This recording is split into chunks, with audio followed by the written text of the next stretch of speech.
আসসালামু আলাইকুম এভরিওয়ান, যারা 30,000 টাকা বাজেট রেঞ্জের মধ্যে স্মার্টফোনের রিভিউ নিয়ে আসতে বলছিলেন তাদের জন্য আজকের ভিডিওটা খুবই ইম্পর্টেন্ট হতে যাচ্ছে।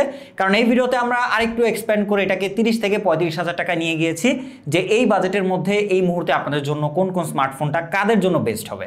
কারণ এই মিড রেঞ্জ বাজেটে আসলে কোনো ফোন একদম টোটাল অলরাউন্ডার হয় না।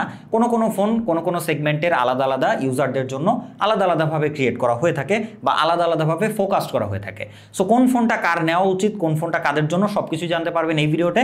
বাজেট যদি আপনার 30 থেকে 35,000 টাকা হয়ে থাকে, আটঘাট বেঁধে বসে পড়ুন ভিডিওটা শেষ পর্যন্ত থাকার জন্য।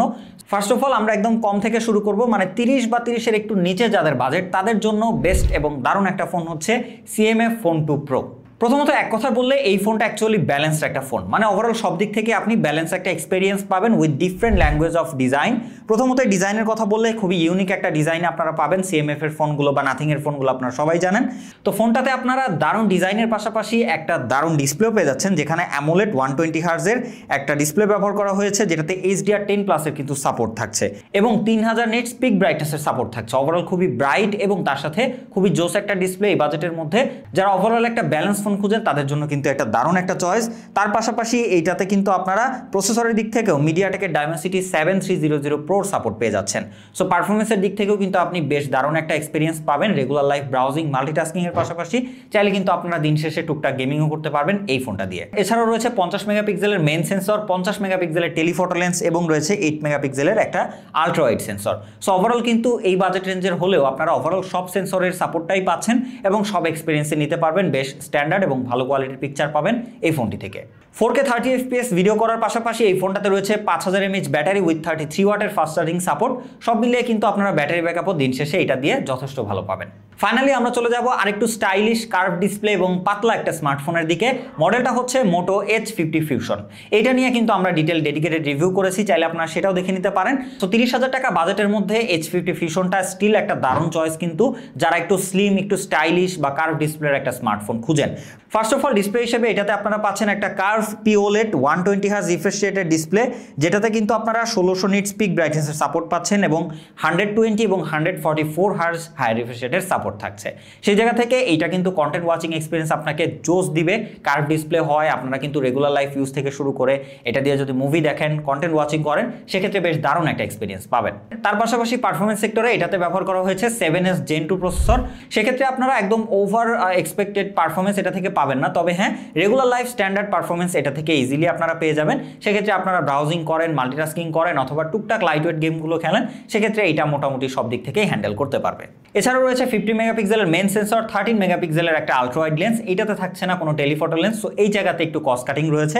সেক্ষেত্রে আপনি যদি ক্যামেরাকেই বেশি প্রায়োরিটি দেন তাহলে কিন্তু আবার এইটার থেকে এই CMF 2 Proটাই আপনার জন্য বেটার ডিল হবে, কারণ ওইটাতে রয়েছে একটা টেলিফটো লেন্স। ফোনটা দিয়ে 4K 30 FPS এ ভিডিও করতে পারবেন, রয়েছে 5000 mAh ব্যাটারি উইথ 68 ওয়াটের ফাস্ট চার্জিং সাপোর্ট।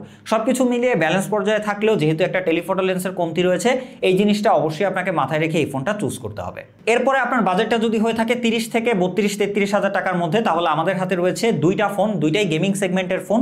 সো এখানে যারা হচ্ছে একটু গেমার রয়েছেন, মানে আপনার হেভি পারফরমেন্স ফোন লাগবে, বাকি জিনিসগুলো নর্মাল থাকলেও চলবে, তাদের জন্য রয়েছে iQOO Z9 Turbo এবং Redmi Turbo 3। দুইটাই স্মার্টফোন, দুইটার কিছু কিছু জায়গায় ডিফারেন্স রয়েছে, কোনোটায় Redmi Turbo 3 বেটার, কোনোটায় আবার iQOO Z9 Turbo better, but performance সেক্টরে দুইটাই কিন্তু সিমিলার 8S Gen 3 প্রসেসর দিয়ে আসে। তাছাড়া ব্যাটারির কথা বললে iQOOতে আপনারা 6000 পাচ্ছেন এবং Redmiতে পাচ্ছেন 5000।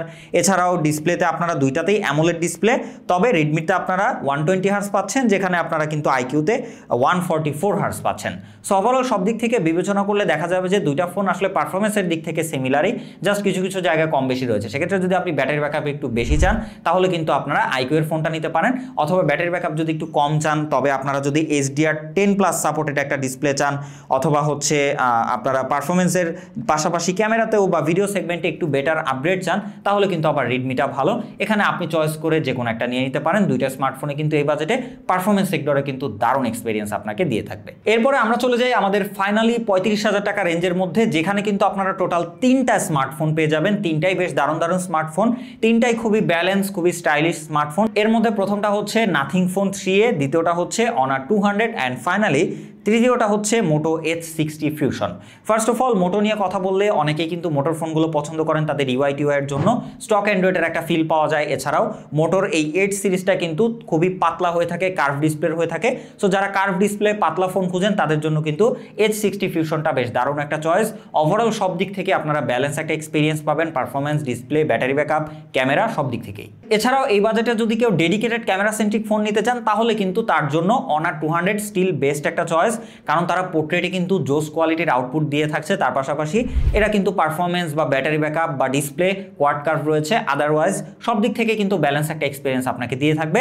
তবে একটা জিনিস আপনারা মাথায় রাখবেন, যদি চাইনিজ ইউআই এর অপশনটা আপনারা পছন্দ করেন তাহলেই নেবেন। তাছাড়া কিন্তু এছাড়াও বাকি নাথিং 3A এই ফোনটা বেশ দারুণ একটা চয়েস, কারণ তাদের গ্লোবাল যে ইউআইটা রয়েছে সেটা দারুণ একটা ইউআই। সো যারা রিলায়েবল ভালো ইউআই সহ স্ট্যান্ডার্ড ক্যামেরা সহ স্ট্যান্ডার্ড পারফরমেন্স সহ একটা ফোন নিতে চান তাদের জন্য আবার নাথিং 3A বেটার। সো এখানে এই দুইটা ফোনের পার্থক্য এটাই যে আপনি যদি স্টাইলিশ খুঁজেন উইথ কার্ভ ডিসপ্লে তাহলে আপনার জন্য হচ্ছে মোটো H60 ফিউশন। আপনি যদি ডেডিকেটেড ফর ক্যামেরা তাহলে আপনি নিতে পারেন Honor 200। অ্যান্ড আপনি যদি ওভারঅল একটা ব্যালেন্স ফোন চান, সব দিক থেকেই বেস্ট হতে হবে, সুন্দর দেখতে হবে, তাহলে কিন্তু তাদের জন্য নাথিং ফোন 3A।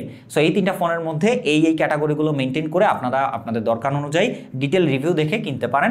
সবগুলোরই কিন্তু ডিটেল রিভিউ আমাদের চ্যানেলে অলরেডি রয়েছে, চাইলে আপনারা সেগুলো দেখে নিতে পারেন। সো আমাদের আজকের ভিডিও এই পর্যন্তই। আশা করি আপনার ডিসিশন নিতে খুব একটা কষ্ট হবে না যে আপনার জন্য আসলে কোন মডেলটা ইম্পর্টেন্ট। সো ভিডিওটা ভালো লেগে থাকলে like, comment, share and subscribe করে পাশেই থাকবেন। দেখা হচ্ছে নেক্সট কোনো ভিডিওতে। সেই পর্যন্ত খোদা হাফেজ।